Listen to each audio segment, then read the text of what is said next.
Welcome back, everyone. Some polemicists against Islam insist on referring to Muhammad as a caravan robber. They accuse him of lying in wait to pillage the possessions of others, even people from his own tribe.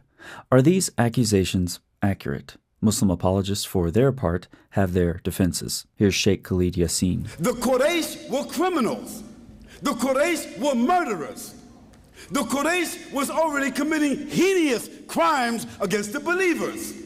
So Allah subhanahu wa ta'ala, He inspired the Prophet ﷺ with a dream and with revelation that the Quraysh was moving some of their most precious commodities from one place to the other. So if my enemy, while I was with them, drove me out, while I was with them, killed some of my followers, plotted on my life, and now I'm in a place where I got my own spot and I catch my enemies in between with their commodities. Now, is that called robbing, or is that a strategy of war? Robbery or war, he asks. Well, since those are our only two choices, and the Muslim sources do not portray Muhammad as even being close to anything that you could call war at this point in his career, then by Sheikh Yassin's own logic, it's robbery. And here's everybody's favorite, Yasir Qadhi. The Prophet ﷺ and the Sahaba never attacked caravans unconditionally. They attacked the Quraysh.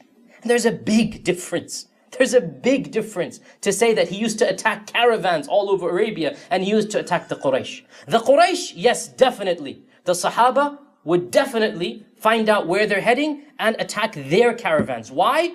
Because of 13 years of oppression, because of being expelled from their own countries and lands, because of confiscating their property. The Quraysh expelled the Muslims, took over all their money. The Sahaba had no money when they left for Medina, the Muhajirun. What these responses both have in common is the idea that Qadhi explicitly stated at the end of his idiotic blabbering. These people wronged us, we have the right to do this back to them. These people wronged us, we have the right to do this back to them. What Qadhi just stated is a recipe for perpetual crime and violence. By contrast, a recipe for stopping a cycle of violence is found in Jesus' words, which are directly opposed to the sentiments of Yasir Qadhi and his prophet. Jesus said, "Love your enemies, do good to those who hate you, bless those who curse you, pray for those who mistreat you.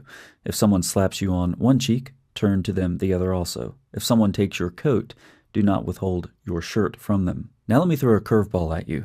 Listen to these quotes from the Satanic Bible. "Hate your enemies with a whole heart, and if a man smite you on one cheek, smash him on the other." And again, a Satanist practices the motto, "If a man smite thee on one cheek, smash him on the other." Now recall Qadhi's words, "These people wronged us. We have the right to do this back to them." Now, I'm not saying Qadhi is a Satanist per se, but when Muslim apologists' defense of their prophet puts them more in line with the ethics of the Satanic Bible than the Bible itself, you might have a problem. But then again, I guess not much has changed. Muhammad inadvertently recited Satanic verses. Muslim apologists inadvertently recite the Satanic Bible. But back to our original question.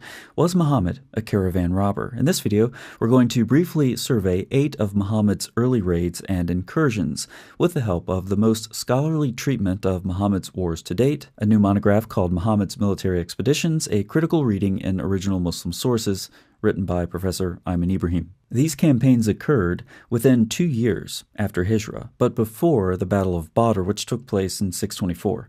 Professor Ibrahim's interest in these accounts is from a religious history perspective primarily, since he's highly skeptical of the reliability of Muslim historiography. For our purposes, I want to outline these campaigns so that we can have a better understanding of how Muslim historians portrayed Muhammad's early career in Medina. What you see here is adapted from Chapter 2 of Ibrahim's book. 4 incursions are named after the commanders Muhammad selected, and 4 raids were led by Muhammad himself. Here they are summarized in chronological order. First, there's the incursion of Hamza bin Abd al-Muttalib. That occurred in Ramadan in the 9th month of the first lunar year after Hijrah, March 623.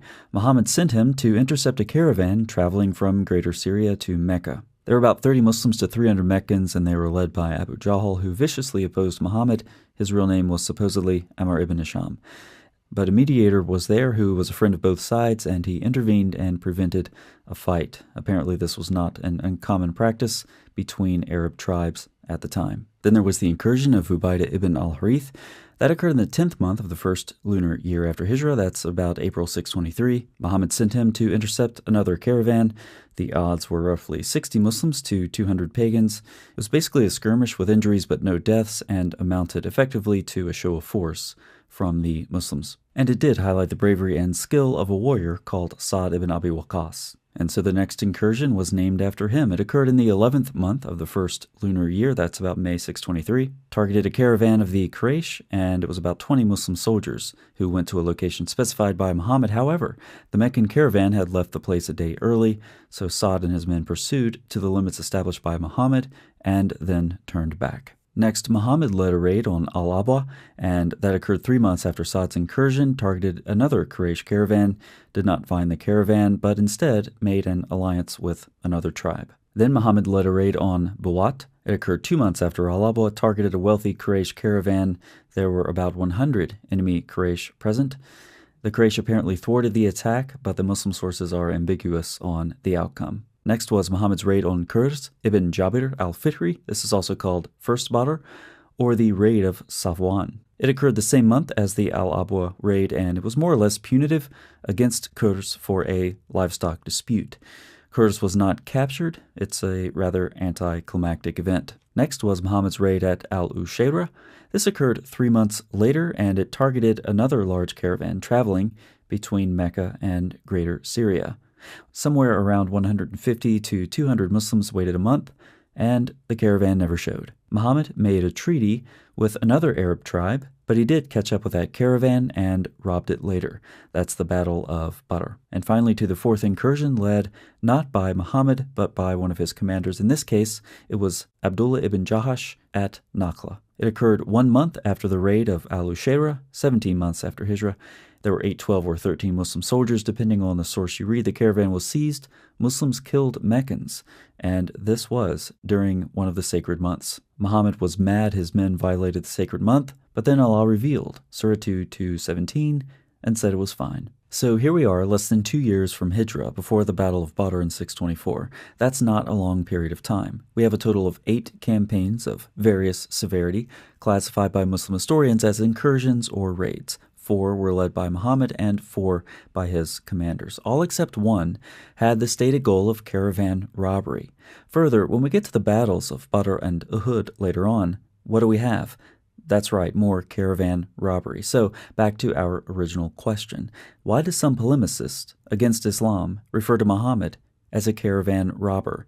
Because, as it turns out, he was a caravan robber, according to Muslim sources. And here, again, we see several differences between the Muhammad portrayed in the Muslim sources and the Muhammad portrayed in Muslim apologetics. Professor Ibrahim comments, classical Muslim historians, unlike today's scholars, did not seem to object to this depiction of Muhammad as a war initiator. After all, the Muslim military incursions are often depicted in historiographical accounts as a continuation of the tribal custom of fights to seize possessions, secure spoils, and defeat enemies. In a related comment, he says, while some may seek to depict the Muslim raids as different from the common raiding practices among 7th century Arabs, the Muslim sources do not support such a claim. Classical Muslim historians do not shy away from depicting Muhammad as a highwayman who seeks to intercept caravans and seize their possessions. Addressing another popular Muslim claim, he continues, contrary to modern Muslim apologetic claims that all Muslim raids were launched in self-defense, this narrative, in this case he's referring specifically to the incursion of Ubaidah, indicates otherwise. But wasn't Muhammad just spreading Islam? Contrary to traditional Muslim arguments, the reports of these early incursions do not state that any proclamation of Islam took place. While traditional interpretations advanced by some Muslim scholars tend to depict the military incursions as aiming to proclaim Islam to non-believers, this is not supported by textual evidence we possess. So I have a novel suggestion for Muslim apologists. When people point out that Muhammad's moral and ethical judgment was seriously compromised, resulting in, among other things, a caravan robbery addiction that, even more problematically, Allah approved of. All Muslim apologists need to do is point to the many occasions where Muhammad or his men, under his direction, failed to seize their intended caravan. So many times those slippery Quraysh eluded them. So yes, admit that Muhammad attempted to rob caravans, a lot of caravans. But on the positive side, while he was a caravan robber, he wasn't very good at it. Thanks so much for watching. I'll see you next time.